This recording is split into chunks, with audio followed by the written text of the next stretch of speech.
Welcome to this career-related video from College Recruiter job search site, which believes that every student and recent graduate deserves a great career, and that it should be easy and inexpensive for employers to hire them.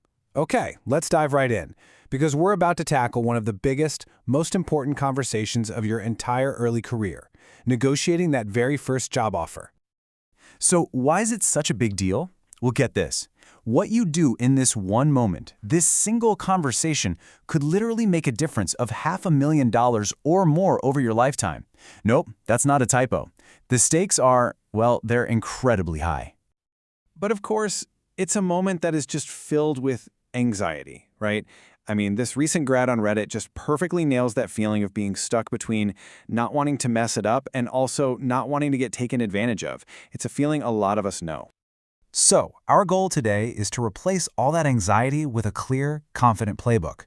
We're going to walk through why this is such a high-stakes conversation, how to prep your strategy, the best way to actually make the ask, what to do if the salary talk stalls, and finally, the one thing that really truly lasts.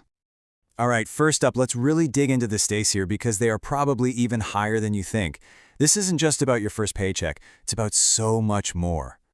You see, research shows that even a pretty small difference in your starting salary has this massive snowball effect over your career. It's called the compounding effect. So, just look at Jack and Jill here. Jill starts out about 19% lower, which is a big gap for sure, but look at how that gap just gets wider and wider over 40 years. Your first salary sets the foundation for every single raise you get from here on out. And yet, despite this huge financial impact, the data shows that nearly 4 out of 10 workers feel too uncomfortable to even try to negotiate. It's this major psychological hurdle that has very, very real economic consequences. So, how do we get over that discomfort and build up some confidence? Well, it all starts with having a solid strategy. Preparation is absolutely everything. Step 1 is to arm yourself with data. And I don't mean just looking at one website. You want to build a really comprehensive case for your value, looking at the industry, your specific location, and your skills. Talk to people, look at government data. The more sources you have, the stronger your argument is going to be. And this is crucial. Before you even think about talking to anyone, you need to know your financial bottom line. This isn't just a want number, it's a need number. What do you need to cover your expenses and meet your goals? That is your walkaway number, the point where you know you have to politely decline.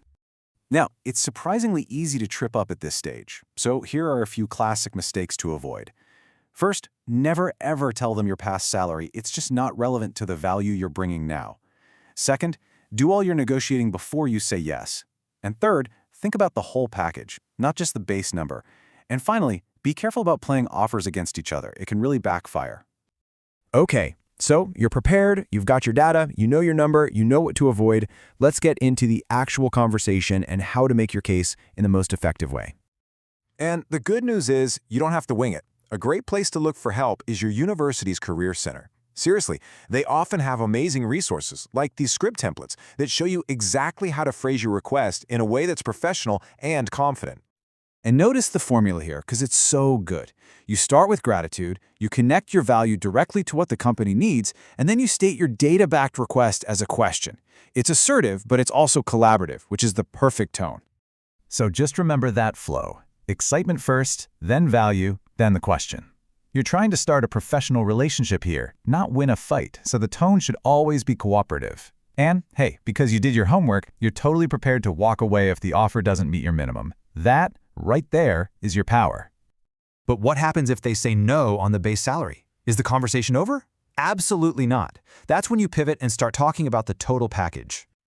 Remember, salary is really just one piece of a much bigger pie. Things like a signing bonus, more vacation days, a budget for training, or even just an earlier salary review. All of these can add significant value, both financially and to your quality of life. Sometimes, these perks are worth way more than a small pay bump. But what if the true long-term value of this whole conversation isn't about the numbers at all? Okay, this is where things get really, really interesting. There's this groundbreaking research from MIT that introduces a concept called subjective value. And it's not about the dollar amount you walk away with. It's about how the process itself makes you feel. Did you feel respected? Were you treated fairly? Was it a positive, collaborative experience? And this distinction is just so critical.